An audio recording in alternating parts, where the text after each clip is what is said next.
Hello guys, kinematics of and theory of મશીન્સની અંદર નવું ચેપ્ટર આપણે લાસ્ટ ટાઈમ ચાલુ કર્યું છે, that is gears and gear trains. Gears એટલે શું આપણે જોયું. ગિયર ટ્રેન્સનો મતલબ થાય છે જ્યારે નંબર ઓફ પેર્સ ગિયરની જે છે એ એકબીજા સાથે ગિયર રેશિયોને મેન્ટેન કરવા માટે કનેક્ટ કરવામાં આવે છે, that is called gear train.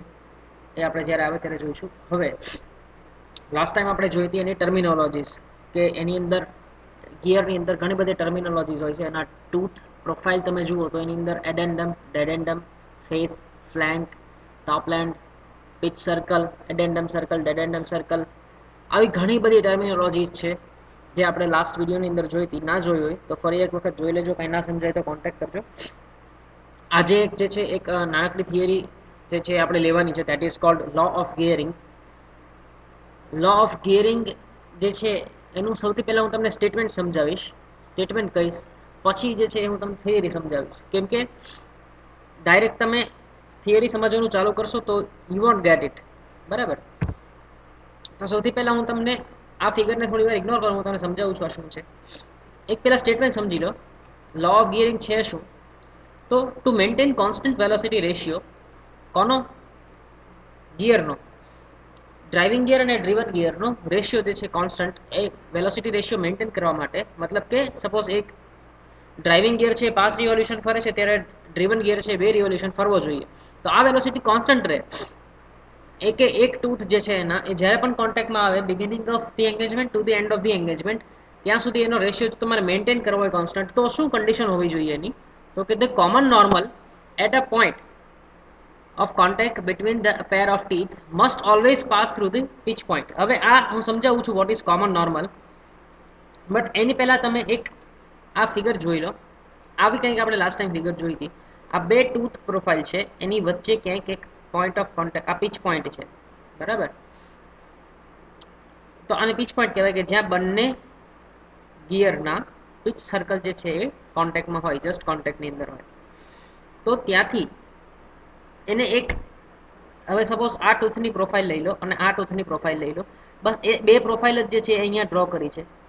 આટલો એવો નાનકડો એરિયા જ્યાં મારો માઉસનો એરો હોવર થાય છે, એ ગિયર નંબર ધીસ વન, મતલબ કે સપોઝ O3 એટલે કે 3 નંબરનો ગિયર, અને આ 2 નંબરનો ગિયર. તો આ પ્રોફાઇલ જે છે એ 3 નંબરના ગિયર માટે છે, અને આ પ્રોફાઇલ જે છે એનો નાનો એવો પોર્શન એ 2 નંબરના ગિયર માટે. આ બધું જે છે રેન્ડમ એક લાઈન ડ્રો કરી છે.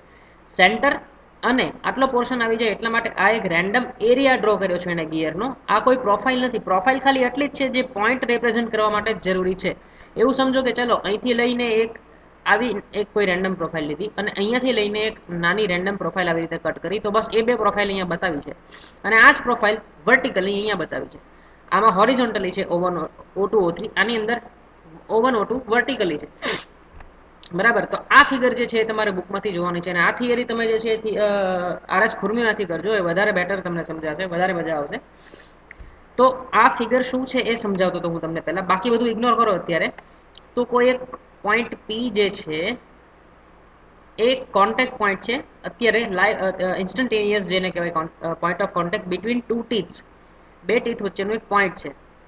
હવે અહીંયાથી સપોઝ એક હું ટેન્જન્ટ ડ્રો કરું, કે આ ટૂથ પ્રોફાઇલને આ પોઈન્ટથી એક ટેન્જન્ટ ડ્રો કરું તો એ આમ થશે, અને આને પણ હું એક ટેન્જન્ટ ડ્રો કરું તો આમ થશે. તો એને કહેવાય કોમન ટેન્જન્ટ. બરાબર? એને કહેવાય એને કહેવાય ટેન્જન્ટ. એને નોર્મલ એક લાઈન ડ્રો કરો, એને કહેવાય કોમન નોર્મલ. બરાબર? કે જે બંનેને નોર્મલ છે. તો એ જ કોમન નોર્મલ ને કોમન ટેન્જન્ટ અહીંયા બતાવેલા છે. હવે હું નેક્સ્ટ પેજ કરું છું એટલે તમને સમજાશે. હવે હું થિયરી સ્ટાર્ટ કરું છું તમને સમજાવવાની, કે late capital TT be the common tangent and MN be the common normal to the curves at the point of contact Q. આ Q જે છે એ point of contact છે. આ જે છે એ O2 સોરી એ ગિયર નંબર 2 પરનું પોઈન્ટ છે, અને એ જ Q પોઈન્ટ એ ગિયર 1 પરનું પણ પોઈન્ટ છે.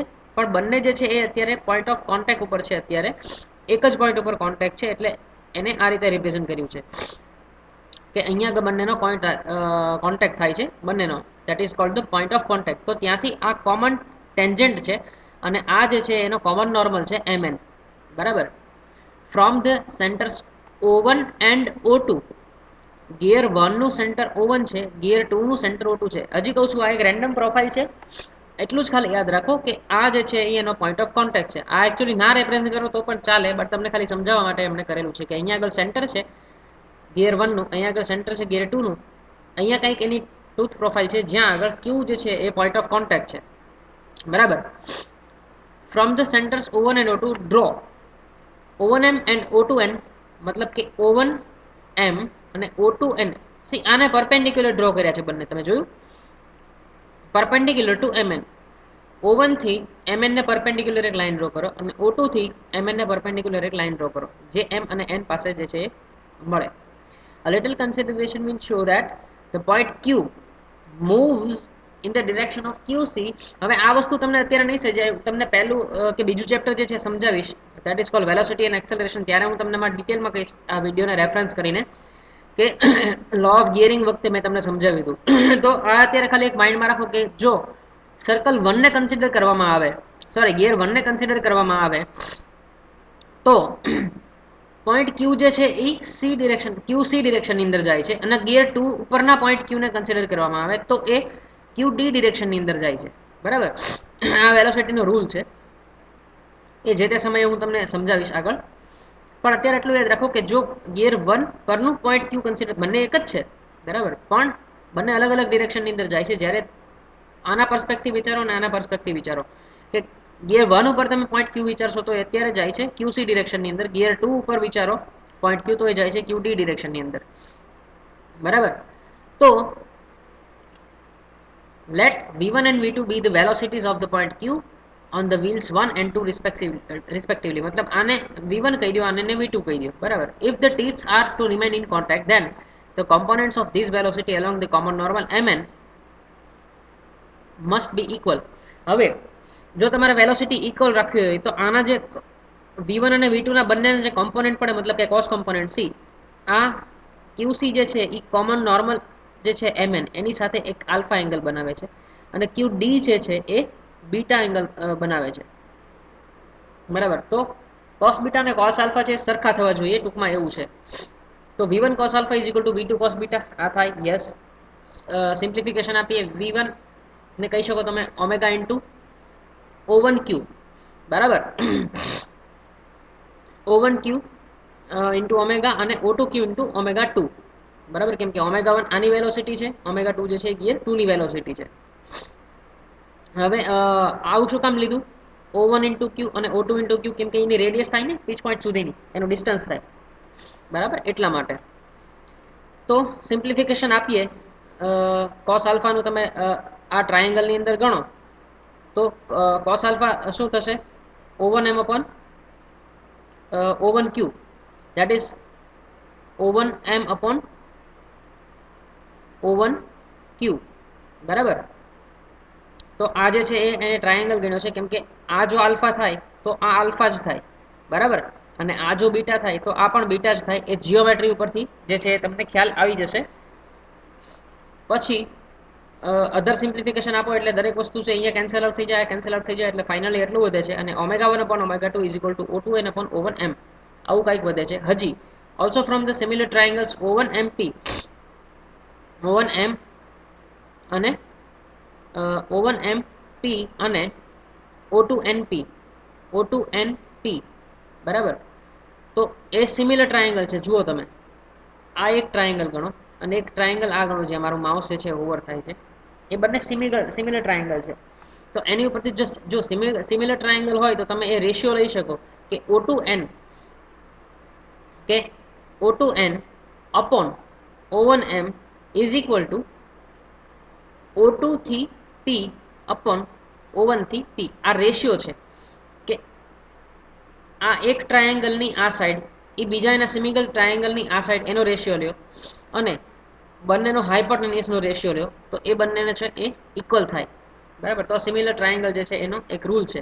તો આ બંને ઇક્વેશન ઉપરથી અહીંયા પણ O2n આવે છે અપોન O1m આવે છે અને અહીંયા O2n અપોન O1m આવે છે. તો બંનેને હું ઇક્વેટ કરી દઉં તો omega 1 upon omega 2 is equal to O2p upon O1p થાય. બરાબર. From combining equation 1 and 2 we have this equation. તો આની ઉપરથી શું ખ્યાલ આવે કે from above we see that the angular velocity, મતલબ કે આ બંનેનો ratio is inversely proportional to the ratio of the distances from point P. From the centres O1 and O2 એ ઇન્વર્સની પ્રપોર્શનમાં છે.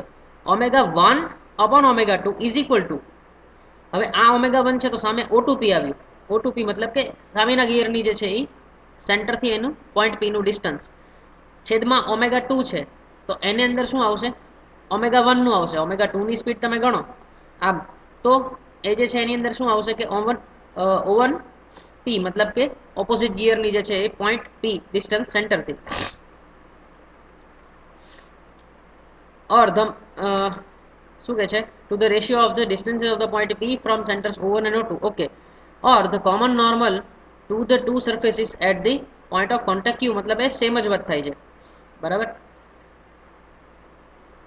Intersect the line of center at point P which divides the center distance inversely into the ratio of angular velocity. In short, ω1 upon ω2 is equal to O2P upon O1P, મતલબ કે એના જે radius છે centre ડિસ્ટન્સથી જેટલું point of કોન્ટેક્ટનું distance થાય છે એના ઇન્વર્સલી પ્રપોર્શનની અંદર છે, બરાબર. Therefore, in order to have constant velocity ratio of all for all positions of the wheels, the point P must be the fixed point, બરાબર. એટલે એ ફિક્સ પોઈન્ટ હોવું જોઈએ, એ ચેન્જ ના થવું જોઈએ ને, કેમ કે જો એ ચેન્જ થશે તો આ રેશિયો ચેન્જ થશે. તો ફિક્સ પોઈન્ટ આપણી પાસે એક જ છે જ્યારે તમે ગિયર્સની વાત કરો કે ક્યાં આગળ, કે જ્યાં તમારા પીચ સર્કલ્સ જે છે કોન્ટેક્ટમાં આવે છે, that is called pitch point. In other words, the common normal at the point of contact, point of contact જ્યાં છે ત્યાં આગળનો common normal between a pair of teeth must always pass through the line through the pitch point. એટલે common normal જે છે એ હંમેશા pitch પોઈન્ટમાંથી જ pass થવો જોઈએ. જો આવું થશે તો વેલોસિટી રેશિયો તમારો કોન્સ્ટન્ટ રહેશે, અધરવાઇઝ તમને વેલોસિટી રેશિયો કોન્સ્ટન્ટ રહેશે નહીં. This is called the law of gearing. This is the fundamental condition which must be satisfied while designing the profiles for the teeth of gear wheels and is known as law of gearing. એટલે એની profile આવે અલગ અલગ, સાયક્લોઇડલ, involute, ઘણી બધી આવે. એ પ્રોફાઇલની અંદર જે છે ડિઝાઇન કરતી વખતે આ વસ્તુ ખાસ ધ્યાન રાખવામાં આવે છે કે જ્યારે પણ એનું કોમન નોર્મલ જે છે, જ્યારે પણ એનો પોઈન્ટ ઓફ કોન્ટેક્ટ જે છે એ પોઈન્ટ ઓફ કોન્ટેક્ટ ફરતો રહે. તમને ખ્યાલ હોય તો મેં તમને એક ઇમેજ બતાવી હતી જ્યારે length of arc of contact મેં તમને કીધું હતું લાસ્ટ ટાઈમ, ત્યારે કેવું હતું કે જ્યારે બિગિનિંગ ટુ ધી એન્ડ, જ્યારે એન્ગેજમેન્ટની શરૂઆત થાય છે અને એન્ગેજમેન્ટનું એન્ડ થાય છે ત્યાં સુધીમાં એક પોઈન્ટ આવે છે અને એક સ્ટ્રેટ લાઇન બનાવે છે. એ આ જ છે, એ આ જ સ્ટ્રેટ લાઇન છે MN, બરાબર. બિગિન એન્ગેજમેન્ટ અહીંયાથી ચાલુ થાય અને અહીંયા આગળ પૂરું થાય, તો આ જે લાઇન બને છે એ પાસ ક્યાંથી થવી જોઈએ, તમારા પીચ પોઈન્ટમાંથી. જો આવું બને તો આ વેલોસિટી રેશિયો તમને કોન્સ્ટન્ટ મળે અને તો આપણો લો ઓફ ગિયરિંગ છે સેટિસ્ફાઈડ થાય. તો આજના દિવસની અંદર આટલું હતું. થોડું સમજવાની અંદર ડિફિકલ્ટ પડે એવું છે, બટ કાંઈ ડિફિકલ્ટી હોય તો તમે વોટ્સએપ પર મને કોન્ટેક્ટ કરજો, હું તમને એની અંદર તમને આન્સર આપીશ. સો આજના દિવસની અંદર આટલું જ રાખીએ છીએ. ધ્યાનથી સમજી લેજો. કાંઈ ડાઉટ હોય તો કોન્ટેક્ટ મી વાયા વોટ્સએપ. Bye bye.